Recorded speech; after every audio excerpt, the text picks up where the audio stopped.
Hey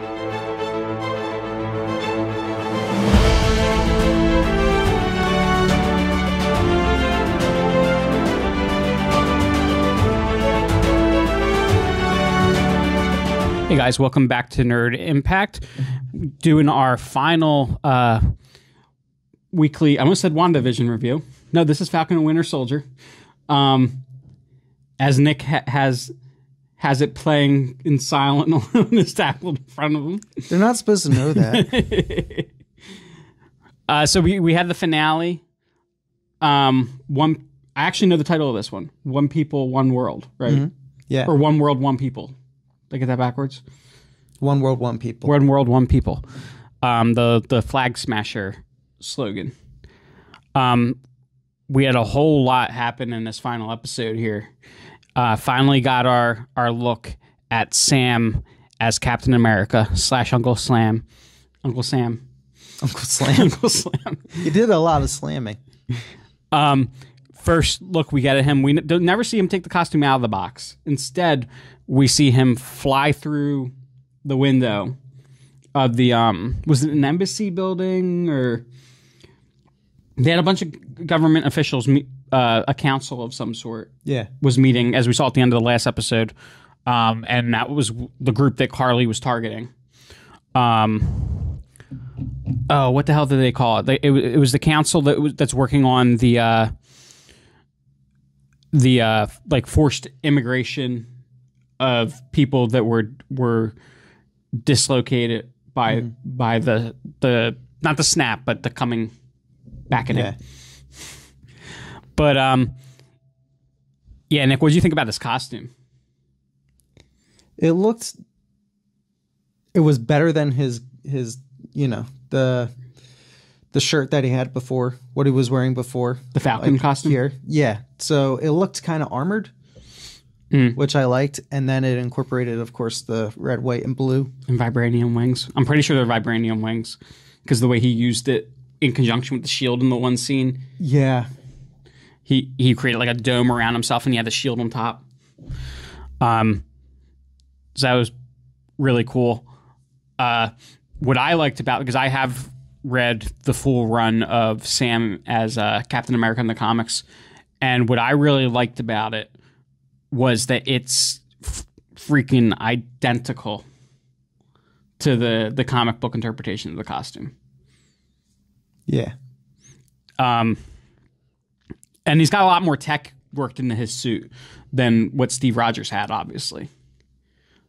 Apart from the wings and that little like jet booster, he also has a bunch of other little. He's got a improved Red Wing back.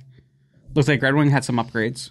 Yeah, and then he also has those little jetpacks now that come out that he can use to do things like pick up a car. Kind of simulates like super strength, basically. I wonder if he got that from Stark's tech. No, I think it's all Wakandan. All of it. Yeah, that would be where he gets all that vibranium. Yeah. Yeah. Okay. I see. And apart from Sam, U.S. Agent gets a little bit of redemption story. So U.S. Agent jumps in on the fight against the Flag Smashers before they get away with the council, and he fights Carly and pretty much tries to take them all on. But when one of the cars was about to go over the ledge, he decides to drop the shield and grab the truck instead. Well, and he had to choose between going after Carly or saving the people, and he chose to save the people. Yeah. And then, of course, Winter Soldier, Bucky's below the... It's a building. Well, it's a construction zone they're in. And so you got Bucky down below, and he sees something start to pull the truck back, and then he sees the shield drop down. That scene was worked beautifully. Yeah. So, and Bucky quickly accepts U.S. Agent's help, and then they're teaming up. U.S. Agent was not presented in this episode as an antagonist at all. And I feel like that was kind of what the expectation was, that he was going to be like a secondary antagonist in this episode. And that's not what we got. We got kind of, I think there's still going to be a rocky road ahead of John Walker. And he's going to do some questionable things. But he's still the man that's always trying to do the right thing. Yeah. And you kind of see it when he's choosing between the car and Carly. He's looking back and forth, and then you see him like shake his head, like, you know, snap out of it and go after the truck instead. Mm-hmm. Now let's talk about that big power broker reveal, Nick. Sharon? Yeah. We saw it coming. Right, but there were so many people out there that thought, I guess, that it was either too obvious or just couldn't believe that Steve Rogers' former love interest / niece was going to turn out to be a villain. There are no rules in the MCU. But yeah, so Sharon Carter, and not even for a second, I was like, well, she's kind of the villain, but maybe there's good reasons for what she's doing, or they made it very clear at the end, she's just out for money. That's all it's about. Money and power. Money and power. Yeah, she just wants to sell government secrets, sell prototype weapons. She really, something happened during those 5 years that really changed her. Maybe she just had a weak constitution to begin with. Yeah, that could be. But so we got Sharon Carter's. Nobody knows it yet, other than the audience. Going forward, Sharon Carter's looks like it's going to be a big villain in this universe. Oh, she's selling. Dude, that's going to lead into Armor Wars. Shit. Armor Wars is all about Stark tech falling into the wrong hands, right? Yeah. She was talking about having access to all these prototype weapons at the end and selling them off to the highest bidders.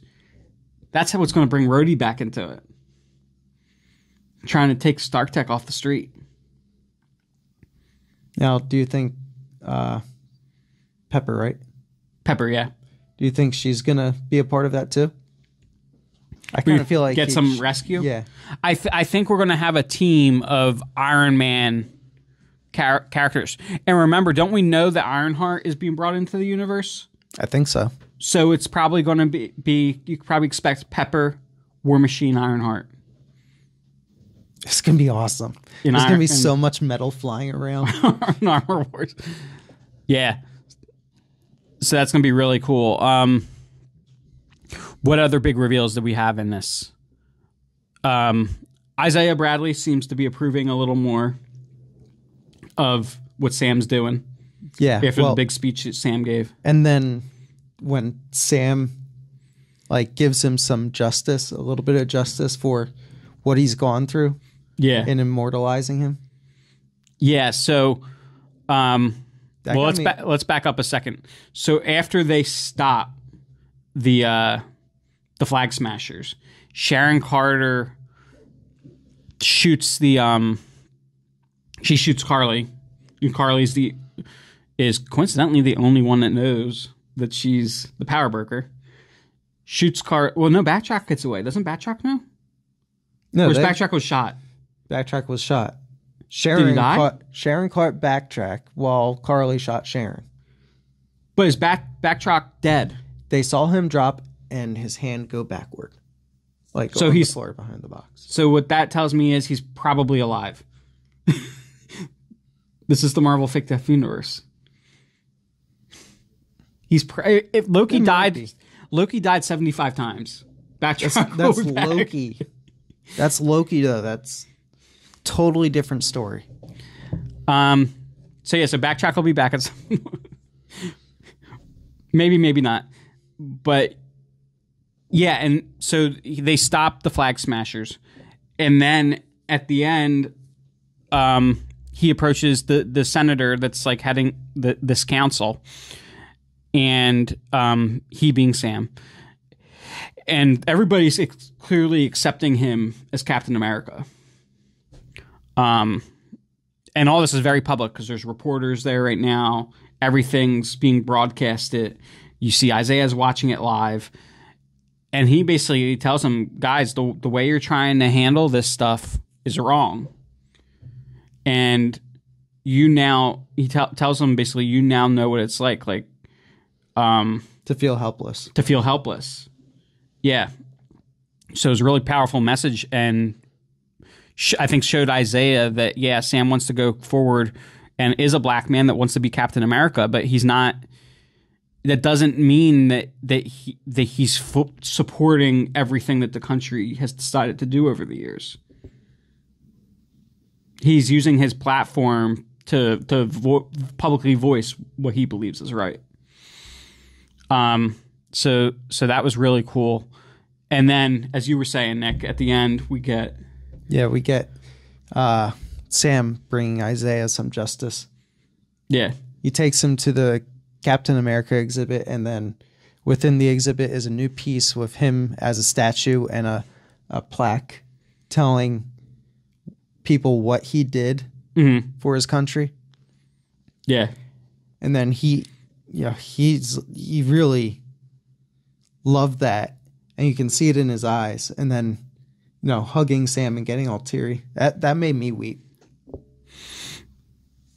Yeah, and at the end of this, they were giving Eli a little bit more lines, a little bit more personality. Mm-hmm. I was waiting for an ending that reveals to us. I just when they were in the yard, and Eli comes out and he's standing by the door with his arms crossed, and Isaiah's talking about how it's such a big undertaking, and was kind of implying that Sam's going to need help. I was waiting for them to reveal that the super soldier serum had an effect on Isaiah's lineage and that Eli has powers. I thought that's how this was going to end, with us finding out that Eli also has the effects of the super soldier serum. So I was kind of surprised that didn't happen. You might see that eventually. Mm-hmm. And another thing I was surprised we didn't get was seeing Torres as Falcon. You'll probably see that eventually.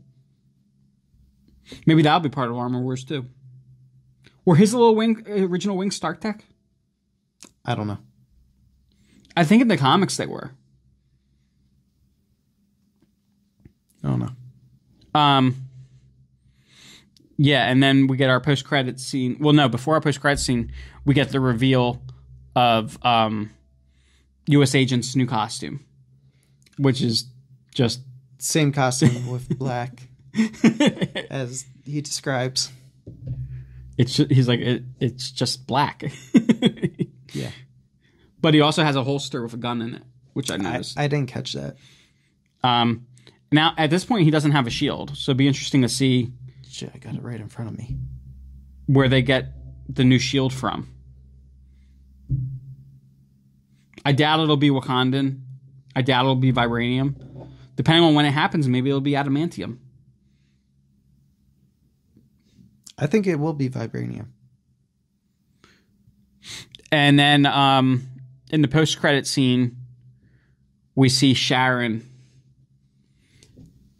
getting a full pardon and restored to her original position, and how she's going to exploit that to sell government secrets and prototype weapons. Here you go, Nick. Holster. Yep. Okay, he's got it. So it'd be interesting to see. Look where you stop it. It's the same but black. Cool. So it'll also be interesting to see, because he's working for Val. We don't really know what her affiliation is. We know in the comics that she's Madam Hydra. So I'm interested to see what they're going to do with Walker going forward. Is he going to be more of an anti-hero? Is he going to end up discovering that he's on the wrong side of things? I think that's going to be the case. I think he's going to disagree with some of the stuff that they say, and hit the side of him that's always trying to do better is going to make him go against them. And then she talks about how we're headed into interesting times, and what we need isn't a Captain America, but more of a U.S. agent. So he gets his moniker at the end. Yep. Now, We also have something before the end of this that we were hoping to see with Bucky when he visits the that old man. Oh, yeah. And then tells him what he did to his son. Mm-hmm. And we didn't really get any kind of reveal of what you see Bucky leave then. Yeah. You don't know if the old man and him was at peace with each other. Mm-hmm. But I kind of like that ending because how he responded wasn't really what was important. Yeah. What was important was Bucky coming clean. I thought it was interesting that the old man asked why. He wanted Bucky to explain. Yeah. I think it was also good from a story perspective to not show any more than that, because you would have been there would have been people disappointed no matter how you handled it, whether you had him forgive him right away or mad, shouting at him, crying, no matter what, there would have been. So just not showing it, I think, was probably the best option. You're right. Just leave it to the fans to decide. Mm-hmm. Maybe that is how a war starts. What did the old man say? Team forgiven, team damn you. Well, Civil War II? Yeah, Civil War II. Anything else show up in this that we haven't mentioned? Any other Easter eggs? No, I wasn't looking for Easter eggs in this. I just wanted to enjoy it. All right, guys. And we did enjoy it. So I think that's it for our series of Falcon and the Winter Soldier reviews. We won't have any Marvel shows for a little bit. I think, is it in late May that Loki starts? I guess 4 weeks or more. Yeah. I can't remember if it's May or June. I think it's June. I think it's right before my birthday. Okay. And then we will start doing our Superman and Lois reviews again later in May. So that'll do it for today. Don't forget to like, comment, and subscribe. We also have a Mortal Kombat review that'll be posted close to this if it hasn't been posted already. So don't forget to check that out. And until next time, stay nerdy.